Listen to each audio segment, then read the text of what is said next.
There is a version of World War II that most people carry inside them without ever examining it too closely.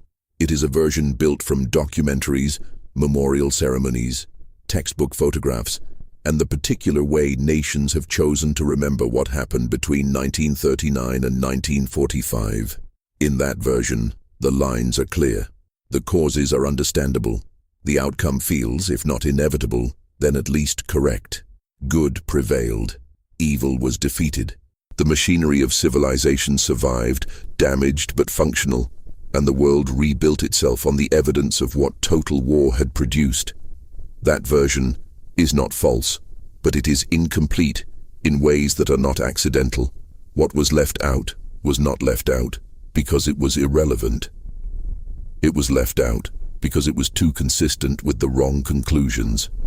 Because the full record, read without the organizing framework of heroism and liberation, does not reveal a war between systems of good and evil. It reveals a war between systems, full stop. Administrative systems, bureaucratic systems, supply systems, command systems, punishment systems, and within all of them, a shared feature that no national narrative has ever found a comfortable way to include: the feature of normality.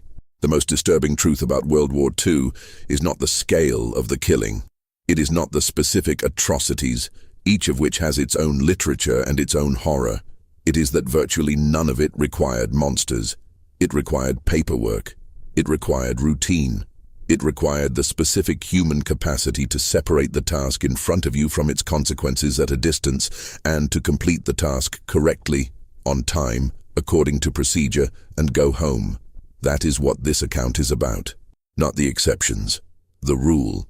The Allied strategic bombing campaign against Germany and occupied Europe killed somewhere between 350,000 and 600,000 German civilians, depending on which methodology and which sources are used. The targeting decisions that produced those deaths were made in offices by men with advanced degrees in mathematics and economics, using probability models and yield calculations. The men who flew the missions were told accurately that they were shortening the war. Some of them believed it. Some of them did not think about it at all. Many of them were 20 years old and had grown up in small American and British towns and had never, before the war, been more than 100 miles from where they were born. The bombing campaign did not begin as a campaign against civilians. It began as a campaign against industrial targets.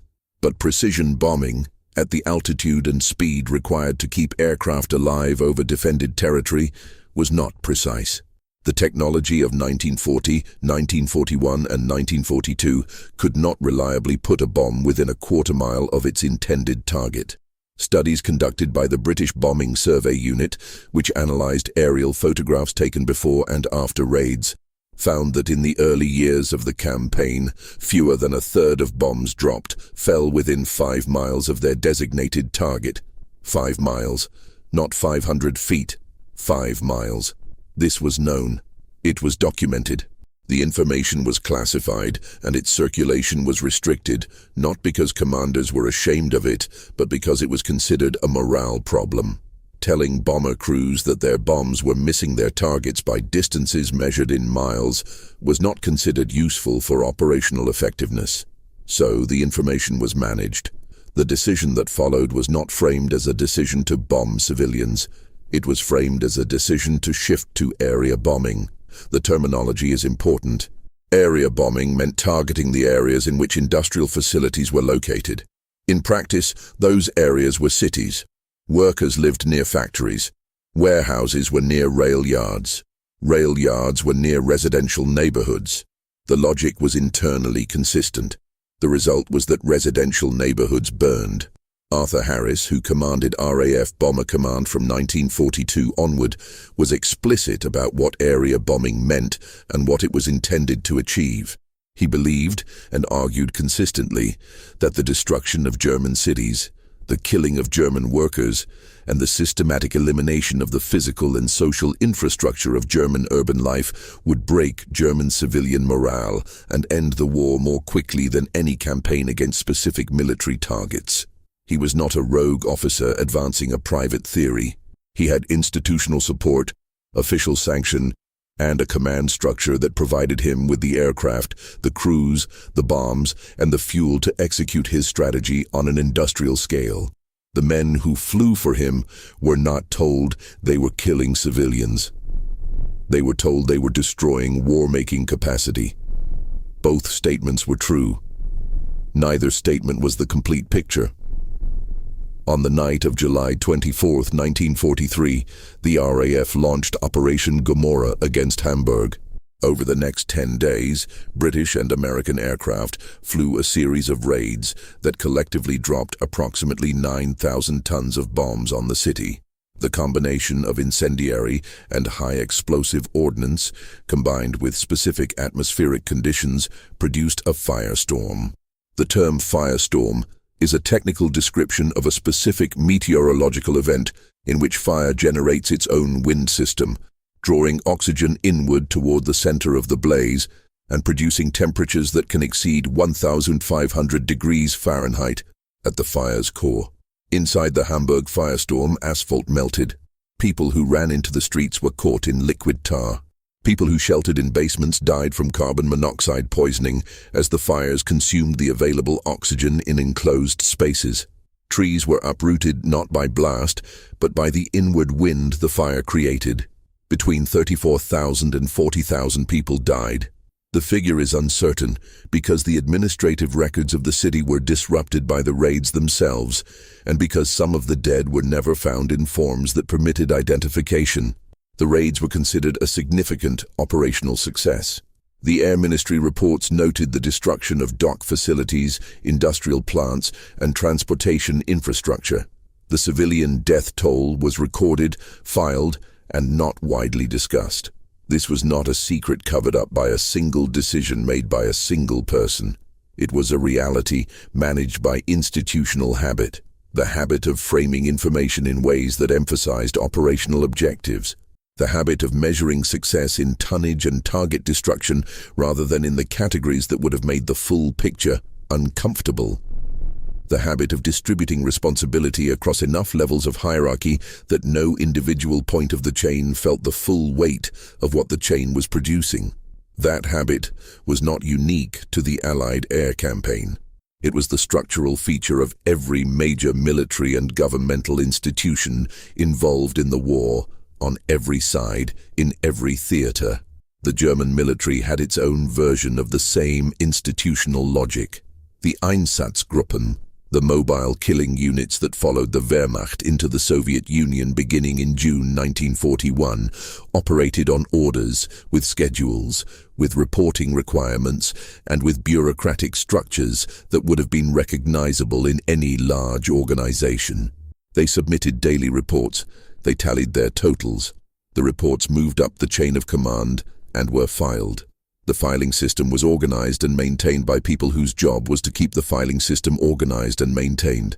The Einsatzgruppen killed approximately 1.5 million people between June 1941 and the end of the war, primarily Jews, Roma, Soviet political commissars, and others designated by policy as requiring elimination. The killing was done primarily by shooting, at close range, by men who stood a few feet from their victims and pulled triggers. Those men had supervisors. The supervisors had supervisors. The entire structure reported to a central office in Berlin that tracked progress toward operational objectives. The paperwork involved in this process has been extensively studied by historians. What the paperwork reveals is not the operation of a system driven by fanaticism, though fanaticism was present in individual cases. What it reveals is the operation of a system driven by compliance. Men followed orders because the system they were embedded in had mechanisms for dealing with men who did not follow orders, and because the psychological architecture of institutional belonging is powerful enough in most human beings to override impulses that, outside the institution, would have prevented them from doing what the institution required. The instances in which individuals refused orders to participate in mass killings were fewer than the literature of resistance implies. The instances in which refusal resulted in significant punishment for the individual who refused are rarer still. Several historians, most prominently Christopher Browning, in his study of Reserve Police Battalion 101, have documented that refusal was possible, that it was infrequent, and that the men who participated did so primarily because participation was the path of least resistance within the social structure they inhabited. The battalion Browning studied was not composed of ideological fanatics. It was composed of middle-aged men from Hamburg, most of them working class, most of them without prior military service, most of them not members of the Nazi Party. They were assigned to killing operations in occupied Poland. Their commanding officer told them, at the outset, that any man who felt unable to perform the required duties could step aside without punishment. A small number did. The rest proceeded. This is one of the most studied and most cited facts in the historical literature on the Holocaust. It is also one of the most consistently misread. The common reading treats it as evidence of the specific culpability of those who participated, which it is. The less common reading treats it as evidence of something more structural, that the capacity for institutional participation in atrocity is not a property of unusual individuals or unusual cultures. It is a property of the relationship between individuals and institutions in general, activated under specific conditions, and the conditions of total war provided those specific activating factors across an enormous range of institutions in an enormous range of national contexts. The Japanese military's conduct in China and throughout the Pacific Theater produced its own record of institutionalized atrocity. The Nanjing Massacre, which began in December 1937 and continued for approximately 6 weeks, resulted in the deaths of somewhere between 80,000 and 200,000 Chinese civilians and prisoners of war, along with tens of thousands of documented cases of sexual violence. The range in the casualty estimates reflects the difficulty of historical reconstruction, but also reflects the specific dynamics of how the massacre has been remembered and contested in Japanese and Chinese national memory, a dynamic that continues to shape scholarship and political relations into the present. What the historical record of Nanjing shows, when examined procedurally rather than through the lens of atrocity, is a military system in which the chain of command had lost coherent control of its own units, in which the implicit permissions given by institutional culture had expanded beyond what formal orders sanctioned, and in which the absence of enforcement of the laws of war by superior officers communicated to subordinate units that there were no effective limits on conduct. The Japanese military in China was not uniformly engaged in atrocity. It was an institution within which atrocity had become permissible through the accumulated effect of institutional culture, command permissiveness, and the specific dehumanization of the enemy that official ideology and propaganda had been constructing for years. The Unit 731 program, operated by the Imperial Japanese Army in Manchuria, represents a different institutional mode. The controlled, scientific, bureaucratically organized use of human beings as experimental subjects. Unit 731 conducted experiments in biological and chemical warfare, vivisection, pressure resistance, temperature exposure, and pathogen development on prisoners who were primarily Chinese, Korean, and Soviet nationals, along with some Allied prisoners of war. The program operated from approximately 1936 until the Soviet invasion of Manchuria in August 1945. It was not a covert operation run by rogue scientists. It was a component of the Japanese military's research and development infrastructure, funded through official channels, staffed by trained physicians and researchers, and producing research that was filed, catalogued, and considered operationally valuable. After the war, the United States government made a deliberate decision not to prosecute the leadership of Unit 731. The decision was made because American military and scientific officials concluded that the research data produced by the program had significant value for American biological weapons development, and that prosecution would require making that data public, which would in turn make it available to the Soviet Union. The exchange was straightforward: immunity from prosecution in exchange for data. The men responsible for a program that killed an estimated 3,000 to 10,000 people in controlled experimental conditions returned to civilian life in Japan. Several had distinguished post-war careers in medicine, academia, and public health. This decision was made by American officials operating within American institutional frameworks, using American bureaucratic procedures, producing American documents that were classified and withheld from public access for decades. It was not a dramatic moral failure made in a moment of passion. It was a considered policy determination made through proper channels by people with the authority to make it. The treatment of German scientific and technical personnel under Operation Paperclip follows the same pattern with different details. Beginning in 1945, American intelligence and military officials identified hundreds of German scientists, engineers, and technical specialists whose work was considered valuable for American military and civilian programs. Many of these individuals had worked directly within the Nazi war machine. Many had used forced labor. Some had direct connections to programs that constituted war crimes under any applicable standard.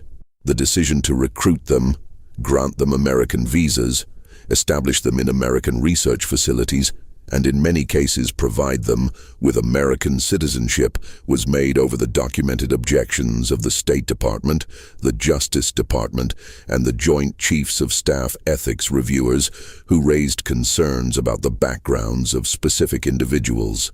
Those objections were overridden by the calculation that the technical value of the individuals outweighed the legal and moral complications of their histories. Werner von Braun, whose rocket program at Peenemünde relied on concentration camp labor and whose V-2 missiles killed approximately 9,000 civilians in Britain and Belgium, in addition to the 12,000 forced laborers who died building them, became the director of NASA's Marshall Space Flight Center and was publicly celebrated as the father of the American space program. His wartime history was known to the officials who brought him to the United States.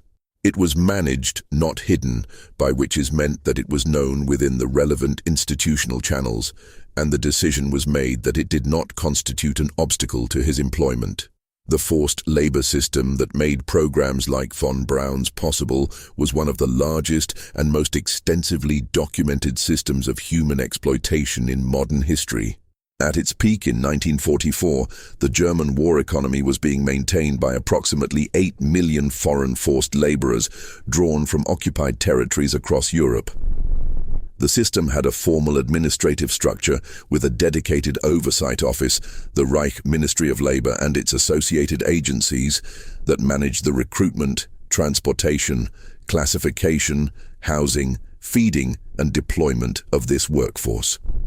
The word recruitment is technically accurate and contextually grotesque.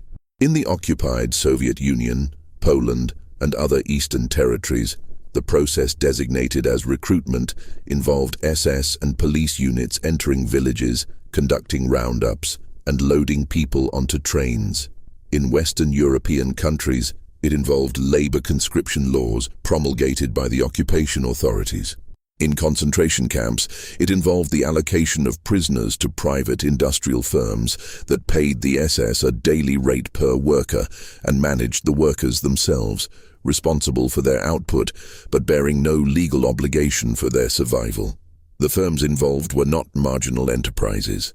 They included some of the largest industrial corporations in Germany, companies whose successor organizations continued to operate in the post-war German economy, and some of which have only in recent decades acknowledged their wartime labor practices and established reparations funds for survivors. The post-war German legal framework regarding corporate liability for wartime conduct was structured in ways that made civil accountability extremely difficult. Many prosecutions were pursued. Far fewer resulted in meaningful consequences for the institutions involved. The Nuremberg trials, which are remembered as the principal instrument of post-war accountability, prosecuted 24 individuals at the main trial and a series of subsequent trials that reached a broader set of defendants. The individuals prosecuted represented a significant selection from the senior leadership of the Nazi state and military. They did not represent anything like a comprehensive accounting of institutional participation in the crimes documented at Nuremberg. The prosecutors at Nuremberg worked under constraints that were primarily political rather than evidentiary. The Soviet Union, which was a co-prosecutor at Nuremberg, had its own interests in limiting the scope of inquiry. British and American officials had their own reasons for managing which institutional histories were fully examined and which were not. The decision about which defendants to include and which charges to pursue was made through a political process in which the legal objectives of accountability were not the only variable. The Nuremberg trials produced the Nuremberg Principles and the concept of crimes against humanity, which have become foundational to international humanitarian law. They also produced a structure of institutional amnesty that extended to categories of perpetrators and institutions that the political calculus of 1945 and 1946 made it impractical to prosecute. That structure of amnesty was not an oversight. It was a feature. The Soviet conduct of the war produced its own institutional record that the Cold War framework of historical memory made difficult to examine in the same analytical terms applied to German and Japanese conduct. The Red Army, in its advance through Eastern Europe and into Germany between 1944 and 1945, committed large-scale violence against civilian populations that Soviet military authorities did not attempt to systematically prevent. The rape of German women by Soviet soldiers has been documented extensively, with estimates ranging from a low of several 100,000 to over 2 million individual assaults.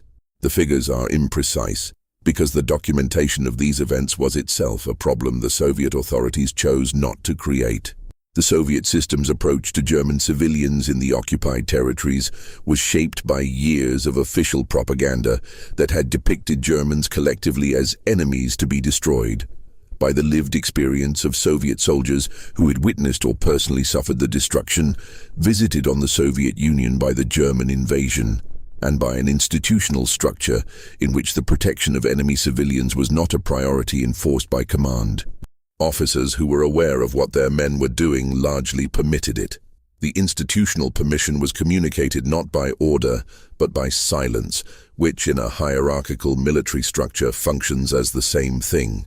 The Soviet practice of designating entire categories of its own citizens as enemies of the state and subjecting them to deportation, imprisonment, and death was not a wartime innovation. It was a feature of the Soviet system that the war accelerated and intensified. The deportation of the Volga Germans in 1941, the deportation of the Chechens and Ingush in 1944, the deportation of the Crimean Tatars in the same year, and the deportation of other minority populations designated as collectively unreliable were conducted by the NKVD using the same institutional mechanisms that had been developed and refined during the purges of the 1930s. People were loaded onto cattle cars and transported to Siberia and Central Asia in conditions that killed a substantial fraction of the deportees during transit. The official designation of these operations was administrative resettlement. The paperwork described them in those terms. The paperwork was filed and preserved. The American treatment of Japanese American citizens during the war occupies a specific place in American historical memory that has been partially but incompletely processed by the national narrative.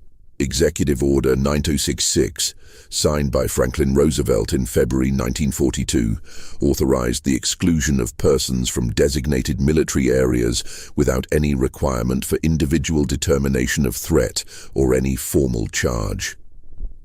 The practical effect was the forced removal of approximately 120,000 people of Japanese ancestry from the west coast of the United States, approximately 2/3 of whom were American citizens by birth, and their detention in what the government formally designated as relocation centers, and what they were.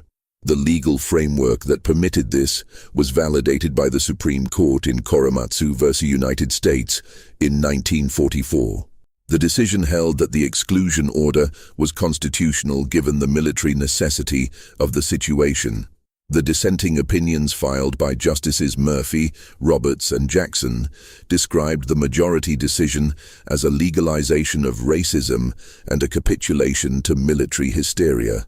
The majority decision stood as binding precedent for 40 years and was formally acknowledged as wrong by the court only in 2018, in a ruling that used the specific case of Korematsu as a negative example.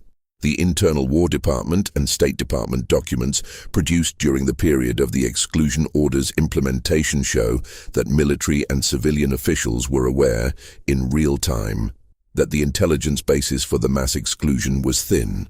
The Federal Bureau of Investigation had conducted its own assessment and concluded that the majority of Japanese Americans did not represent a security threat and that individual investigation, rather than mass exclusion, was the appropriate response. That assessment was not acted upon. The FBI Director, J.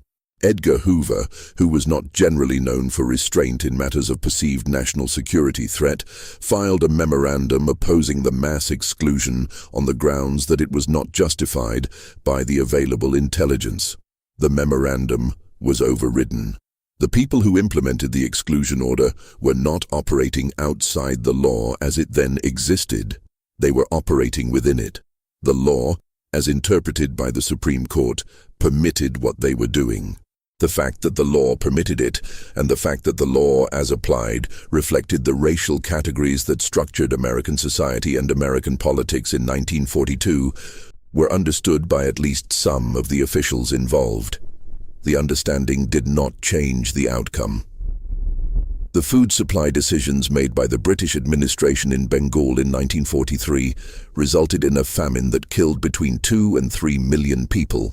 The famine's causes are contested in ways that reflect ongoing political and historical debates. But the core institutional history is documented in the files of the India Office, the Bengal provincial government, and the War Cabinet. The relevant facts are these.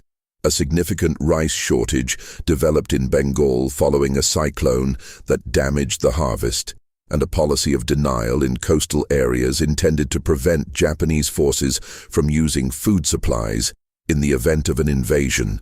The shortage became a famine through a combination of market failures, provincial government dysfunction, wartime inflation, and the prioritization of food supplies for military and export purposes over civilian need in Bengal specifically.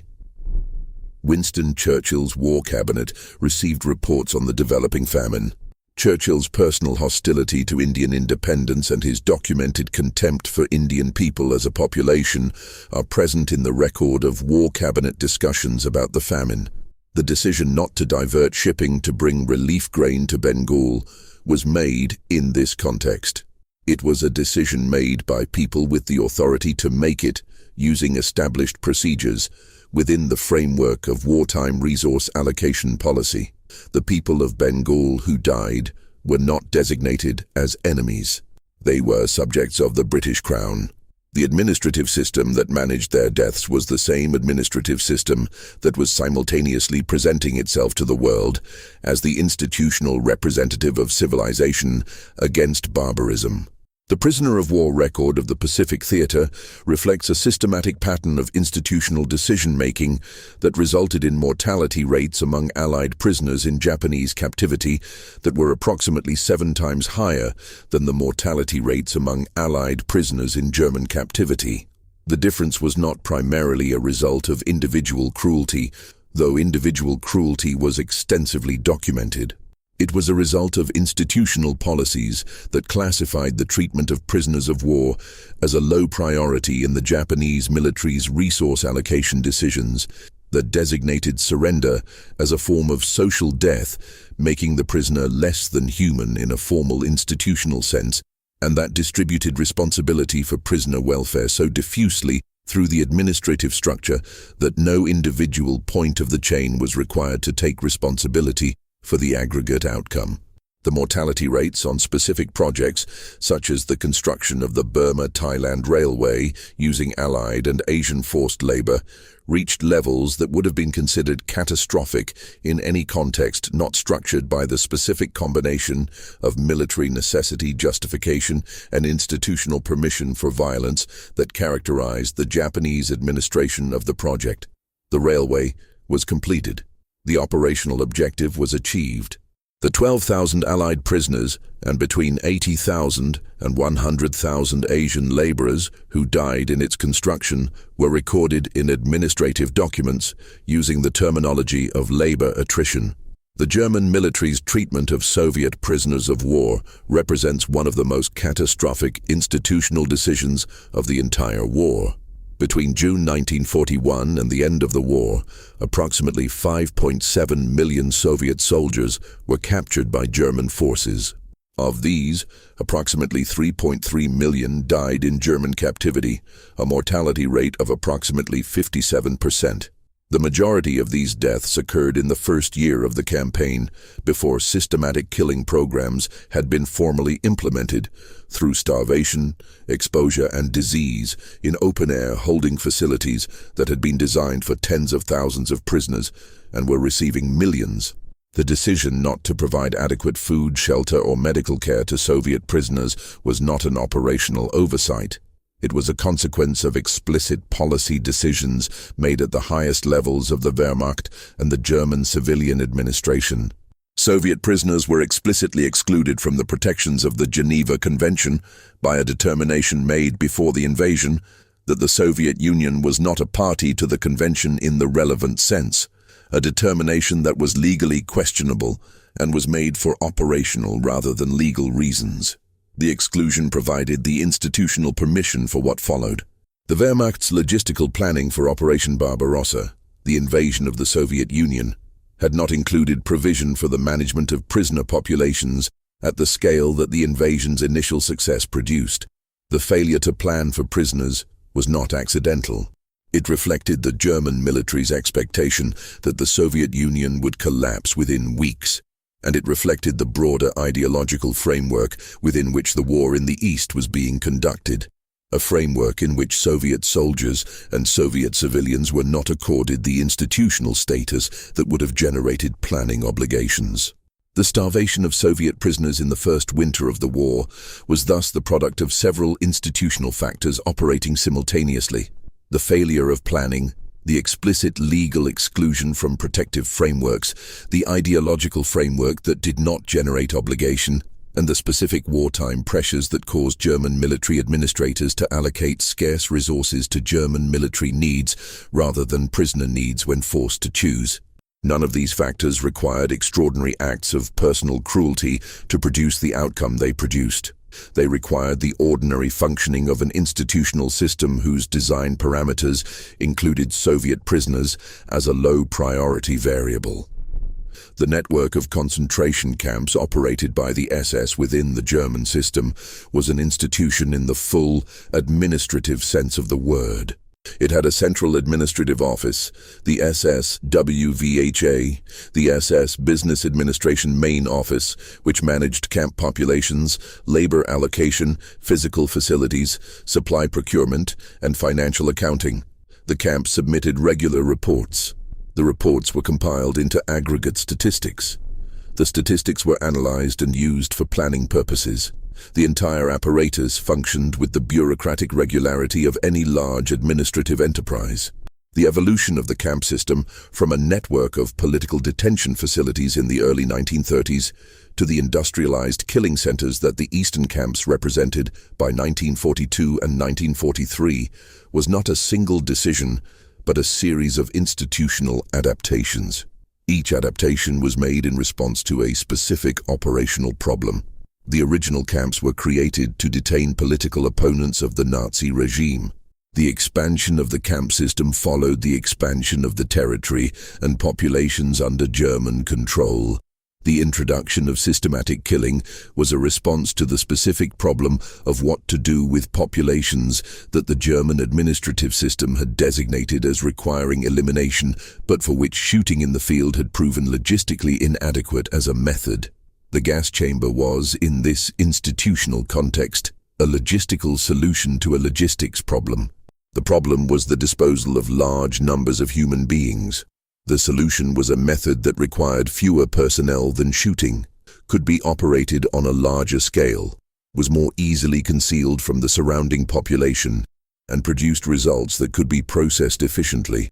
The documentation surrounding the development and implementation of the gas chambers reflects the language of industrial process management: capacity, throughput, processing time, efficiency. These were the terms in which the system evaluated itself. The WWII conference, held on January 20th, 1942, near Berlin, assembled 15 senior German bureaucrats to coordinate the implementation of what the conference agenda designated as the final solution to the Jewish question. The meeting lasted approximately 90 minutes. It was chaired by Reinhard Heydrich and attended by representatives of the major ministries and SS offices involved in the process. The minutes of the meeting, which survived because a single copy was preserved in the files of the Foreign Office, show a discussion conducted in the language of administrative coordination: which agencies were responsible for which populations, how different categories of people with Jewish ancestry were to be classified, how the process was to be sequenced across different territories. The minutes do not explicitly describe killing. They use the language of evacuation and special treatment, language whose meaning was understood by all participants. The Wannsee Conference is sometimes described as the meeting at which the Holocaust was decided. This is not accurate. The decision to kill European Jews had been evolving through a series of policy determinations over the preceding year, and killing had already begun in the East before Wannsee. What the conference did was coordinate the administrative machinery across the relevant agencies and establish the procedural framework for a process that was already underway. It was a coordination meeting. Its significance is that a coordination meeting was the institutional form in which the largest systematic killing operation in modern history was organized. The German railway system, the Reichsbahn, transported Jewish populations from across occupied Europe to the killing centers in the East. The railway was a state enterprise operating under its own administrative structure, and the transportation of deportees was managed as a standard freight operation. Transport requests were submitted by the SS. The Reichsbahn assigned rolling stock and scheduled routes. The billing was processed through standard accounting procedures. The SS paid a group fare for deportees equivalent to the third-class passenger rate for one-way trips, with children under 10 transported at half price. The railway officials who processed these transport requests were railway officials. Their institutional role was to allocate rolling stock efficiently and maintain schedules. They did this for the deportation transports with the same professional attention they applied to other freight movements. Some of them were aware of where the transports were going and what would happen to their passengers at the destination. Some were not. The institutional structure did not require them to know, and the institutional structure did not assign to them the responsibility for the outcome at the destination. This was the specific design feature of the administrative system that Hannah Arendt, observing the trial of Adolf Eichmann in Jerusalem in 1961, described with the phrase that has defined the discussion ever since. Eichmann was the SS officer responsible for the logistics of Jewish deportations across occupied Europe. He was not, in the conventional sense, a monster. He was an administrator. His responsibility was transportation logistics. He organized the trains. He coordinated the schedules. He managed the bureaucratic interfaces between the SS, the Reichsbahn, and the various national authorities in the occupied territories. He was, by the institutional standards of the organization he worked for, effective at his job. Eichmann's defense at his trial was that he had followed orders, that he had executed the policies of his government through the legitimate institutional channels of his organization, and that the responsibility for the policies themselves rested with those above him in the hierarchy who had made the policy decisions. The Israeli court rejected this defense and convicted him. The philosophical question his case raised, about the relationship between individual moral agency and institutional participation, has not been resolved by the conviction and has not been resolved since. The Allied decision regarding the bombing of the rail lines leading to Auschwitz-Birkenau represents one of the most discussed hypotheticals in the history of the war. Beginning in spring 1944, when detailed intelligence about the nature of the killing operations at Auschwitz became available to British and American officials through a combination of aerial reconnaissance, diplomatic reporting, and the reports of 2 escaped prisoners, Jewish organizations and some Allied officials advocated for the bombing of the rail lines or the crematoria themselves. The bombing could have been conducted by aircraft that were already flying missions in the region in connection with the oil campaign against Romanian and Hungarian targets. The decision not to bomb was made through the standard channels of the Allied Air Command structure. The arguments against bombing included operational objections about accuracy, the diversion of resources from other targets, and the assessment that bombing the rail lines would produce temporary disruption that would be repaired within days. There was also a more fundamental institutional reality. The killing of Jews was not a military objective within the framework through which the Allied air campaigns defined their operational priorities. Winning the war was the objective. The killing of Jews was a consequence of the German regime that would end when the regime was defeated.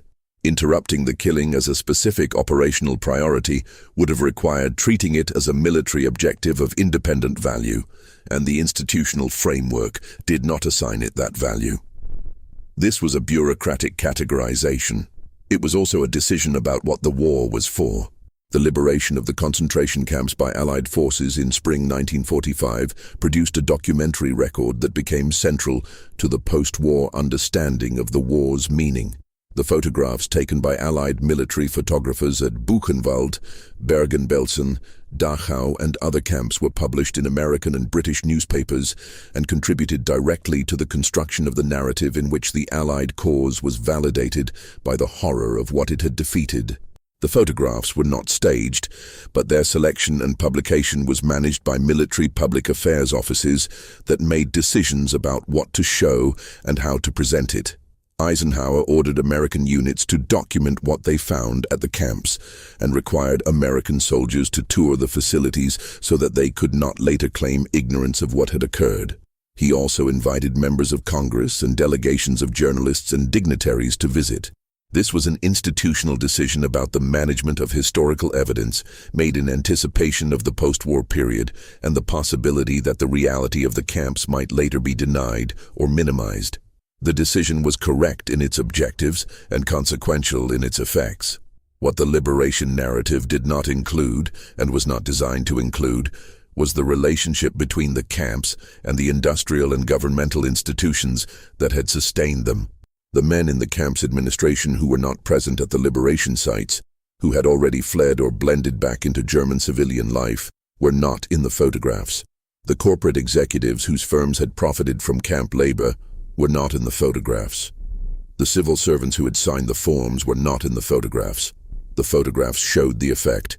They did not show the system.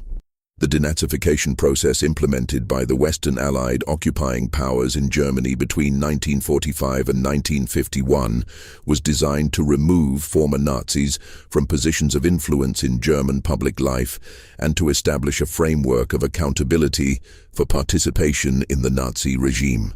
It was administered through a system of questionnaires, formal review boards, and category designations ranging from major offenders to followers.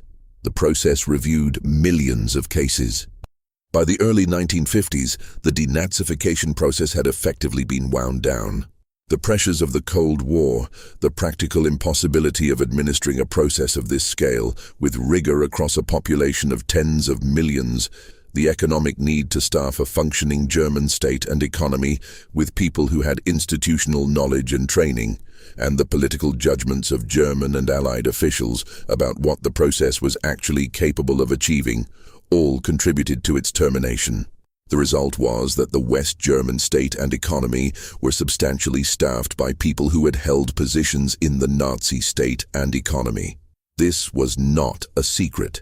It was an acknowledged reality managed through official policy decisions about what was achievable and what the strategic situation required. The Federal Republic of Germany prosecuted Nazi war crimes through its own judicial system, most notably through the series of trials that followed the Eichmann trial in Israel and the establishment of the Central Office for the Investigation of National Socialist Crimes in 1958. These prosecutions resulted in convictions of a number of significant perpetrators. They also operated within a legal framework that the Bundestag had shaped through statute of limitations legislation, the gradual extension of which required repeated political battles, and that German courts had interpreted in ways that made prosecution of lower-level perpetrators who could claim they were following orders extremely difficult. The bureaucratic records of the Nazi killing operations were preserved in ways that were both complete and incomplete. The SS destroyed significant quantities of documentation in the final weeks of the war. The Einsatzgruppen shooting reports, the transport records of the Reichsbahn, the administrative files of the SS WWII, and other records that survived, did so through a combination of the speed of the Allied advance, which outpaced German destruction efforts in many areas, and the preservation decisions of specific individuals and units within the Soviet, American, British, and French occupying forces who recognized the evidentiary value of what they were finding. The Soviet Union captured enormous quantities of German records and retained them in its own archives, inaccessible to Western historians for decades. The release of these archives, beginning in the late 1980s and continuing through the 1990s, added significantly to the historical record and, in several cases, modified conclusions that had been drawn from incomplete evidence. The archive releases also produced documentation of Soviet conduct during the war that added to the historical record in ways that the Soviet period had structurally prevented. The chemical weapons programs operated by multiple nations during World War II represent an institutional history that remains only partially accessible. Germany possessed the most advanced chemical weapons capability of any belligerent, including the nerve agents Tabun and Sarin, which had been developed in the 1930s by German chemists working for the industrial firm IG Farben. Germany did not use chemical weapons against the Allies in the field, a decision that Hitler made for reasons that historians have debated, including his own experience with gas attacks in World War I, his concern about Allied retaliation in kind, and the specific logistical and tactical constraints of the war's later phases. But Germany did use Zyklon B, a commercial pesticide that had been adapted for use in the gas chambers of the killing centers.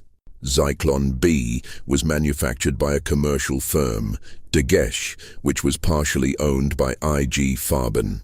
The firm supplied Zyklon B to the SS under a standard commercial supply contract. The quantities ordered, which were far in excess of what would have been required for the stated purpose of delousing prisoner barracks, were known to at least some officials within the company. The supply continued. The accounting was maintained. The deliveries were made on schedule. The American chemical weapons program during the war included both offensive capability and a research program into the effects of chemical agents on human subjects, conducted in cooperation with the British and Canadian military establishments. American and Allied servicemen were used as subjects in mustard gas experiments without adequate informed consent, in which they were exposed to blister agents in enclosed chambers to test protective clothing and equipment. The experiments were conducted under military medical oversight, with institutional approval and standard research protocols. The participants were told they were participating in research, but were not told the nature of the agent to which they were being exposed or the potential long-term health effects. The records of these experiments were classified after the war, and were not declassified until decades later, after veterans who had participated began seeking medical treatment for conditions they linked to their wartime exposure. The radiation exposure of American military personnel during the nuclear tests conducted at Bikini Atoll in 1946 follows a similar pattern. The tests were conducted as planned military experiments with institutional approval and command oversight. The exposure of personnel on observation ships to fallout from the underwater Baker test was documented in real time by Navy radiation monitoring officers who recorded levels significantly higher than the safety standards then in use. The decision about how to manage personnel who had been exposed was made within the Navy's institutional framework by officers who had command authority and who were operating under specific pressures about maintaining the test schedule and managing the public presentation of the nuclear program. The individuals exposed were not told the extent of their exposure at the time. They were told that the exposure was within safe limits, or that the safety standards were being managed appropriately. Some of them developed health conditions in the years that followed that they attributed to their exposure at Bikini. The institutional response to their claims across several decades and several administrations was characterized by the consistent application of procedural standards for evidence that most of the veterans were unable to meet, given that the relevant records had been classified and in some cases had been lost or destroyed. The strategic bombing of Japan in 1945, both the conventional bombing campaign and the atomic bombings, was conducted within a command framework that had been designed to maximize effectiveness as defined by specific operational objectives, and that had developed the tools, the procedures, and the institutional culture to pursue those objectives without the constraints that might have been imposed by a different set of institutional values.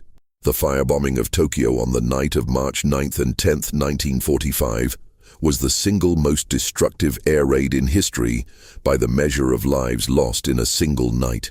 Approximately 300 B-29 bombers, flying at low altitude in a departure from standard high-altitude precision bombing doctrine, dropped incendiary bombs on the primarily residential districts of Tokyo's downtown. The resulting firestorm killed approximately 80,000 to 100,000 people in a single night and destroyed 16 square miles of the city. The low-altitude approach was chosen because it improved the accuracy of the incendiary drops and because fuel load constraints for higher-altitude operations limited the payload that could be carried. It also exposed aircraft to anti-aircraft fire at a range where such fire was significantly more effective. The decision to target residential districts with incendiaries rather than industrial targets with high explosives was made by General Curtis LeMay, who commanded the 20th Air Force, and reflected his assessment that the dispersed nature of Japanese industry, much of which was conducted in small workshops distributed throughout residential neighborhoods, made area incendiary bombing more effective at destroying industrial capacity than precision attacks on specific facilities. The operational logic was coherent within the framework of its own objectives. The deaths of civilians in Tokyo were not a side effect of the operation in any meaningful sense. They were the mechanism by which the operation achieved its stated goal. The atomic bombings of Hiroshima on August 6th and Nagasaki on August 9th have been the subject of more sustained historical, ethical, and political debate than perhaps any other events of the 20th century. The decision-making process behind the bombings was documented extensively in the records of the Interim Committee, the Manhattan Project, and the offices of the Secretary of War and the President.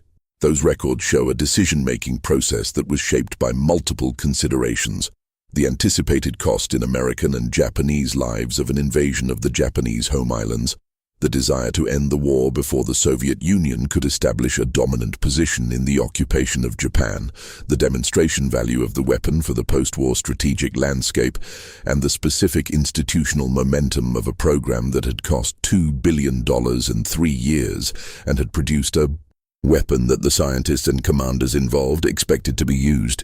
The Interim Committee, which advised the Secretary of War on the use of atomic weapons, considered and rejected alternatives to bombing populated cities without warning. The rejection of the alternatives, including a demonstration bombing over an uninhabited area or the provision of warning before the attack, was based on assessments of operational effectiveness and Japanese likely responses that were themselves contested within the committee. The documents show that the decision was made through a legitimate institutional process by people with the authority to make it, and that the decision reflected genuine assessments of how to achieve the objective of ending the war. They also show that the casualty consequences of the decision were known and accepted as part of the operational analysis. Hiroshima had a military headquarters and military facilities within the city. It was selected as a target in part because its geography, the city sat in a bowl surrounded by hills, was expected to maximize the blast effect. The selection criteria included the maximization of the bomb's destructive effect as an explicit planning factor. The surrender of Japan in August 1945 did not produce immediate peace in all the territories that had been under Japanese control. The vacuum created by the Japanese withdrawal from colonial territories in Southeast Asia, China, and the Pacific produced local conflicts that in some cases drew in Allied forces in ways that the wartime framework had not anticipated and the post-war planning had not adequately addressed. In Vietnam, British forces temporarily rearmed Japanese prisoners of war to help suppress the Viet Minh, who had fought against the Japanese occupation during the war, in order to maintain order and facilitate the return of French colonial authority. The newly rearmed Japanese soldiers who had been prisoners of the British a few weeks earlier fought under British command against Vietnamese nationalists who had fought against Japan a few months earlier. The institutional logic was occupation management. The political consequences were a contribution to a conflict that would continue for 30 years. The handling of collaborators across occupied Europe in the immediate post-war period was another area in which the institutional response to wartime conduct was shaped more by political and social factors than by consistent legal standards. In France, the épuration, the purge of collaborators, resulted in approximately 9,000 extrajudicial killings in the months following liberation and approximately 6,700 death sentences imposed by formal courts, of which approximately 800 were carried out. The remainder of the death sentences were commuted, and most of those convicted received pardons or amnesties in the years that followed. Some of the most prominent collaborators, including major industrialists who had profited from the German occupation and officials who had implemented Vichy anti-Semitic laws, were not prosecuted or received minimal sentences. The factors that protected them included social status, political connections, and the practical interest of the post-war French state in maintaining a functioning economy and administration. In Germany, the decision about who was to be held accountable and who was to be permitted to resume civilian life was shaped by the specific circumstances of the occupation zones and the specific objectives of the occupying powers. The Western Allied approach, which moved relatively quickly from comprehensive denazification toward selective prosecution and administrative purge, reflected both the practical difficulties of comprehensive accountability and the strategic calculation that a functioning, stable West Germany was a more important objective for Western security than the most thorough possible reckoning with the institutional history of the Nazi period. The German Federal Archive, the Bundesarchiv, preserves millions of documents from the Nazi period. The documents are accessible to scholars and have been extensively used in historical research. What they document, in aggregate, is the operation of a modern state and a modern industrial economy conducting a war and committing crimes simultaneously through the same administrative apparatus, using the same personnel within the same institutional culture. The files do not look like records of evil. They look like records of administration. That is the most accurate thing that can be said about them. The soldiers on all sides who survived the war returned to civilian life and resumed the ordinary patterns of civilian existence. They found work, raised families, built businesses, held public office, taught in schools, served in churches, wrote memoirs, and aged into the specific kind of old age that belongs to people who have seen things most people have not seen. Many of them did not talk about what they had witnessed or done. The decision not to talk was in many cases a decision that their families made easier by not asking. The social management of wartime memory was a distributed, informal process with no central coordination and very consistent results. The men who had operated the crematoria at Auschwitz and returned to Germany were among those who did not talk. The men who had staffed the transport coordination offices and the administrative departments of the camp system were among those who did not talk. The physicians who had conducted selection on the ramp at Auschwitz, deciding within seconds who would go directly to the gas chamber and who would be assigned to labor, were among those who did not talk. Some of them were prosecuted years or decades later when their identities became known. Others died without public accountability. The administrative records they had helped create outlasted their silence. The war ended with the signing of formal surrender documents, first by Germany and then by Japan, in the spring and summer of 1945. The signing of the documents created legal termination dates for the state of hostilities. The institutional structures that had operated throughout the war did not sign surrender documents. They adapted. The intelligence services became peacetime intelligence services. The weapons research programs became peacetime research programs, in some cases. The industrial firms became peacetime industrial firms. The administrative personnel became peacetime administrative personnel. The specific ideological frameworks that had animated the worst of what the institutions had done were defeated, at least in their most explicit forms, in the nations that had been militarily defeated. The underlying institutional mechanisms, the capacity for bureaucratic normalization, for procedural compliance, for the separation of task from consequence, were not defeated because they had not been identified as the enemy. The laws of war that existed at the beginning of the Second World War were inadequate to the war that was actually fought. The laws that were created or strengthened after the war, the Geneva Conventions of 1949, the Genocide Convention of 1948, the Universal Declaration of Human Rights, the Nuremberg Principles, represented genuine institutional responses to the failure of the prior legal framework. They created categories, obligations and prohibitions that had not previously existed in binding international law. They also created enforcement problems that remain unresolved, because the enforcement of international humanitarian law depends on the institutions of the state system that the law is meant to constrain, and those institutions have consistent interests in preserving their freedom of action.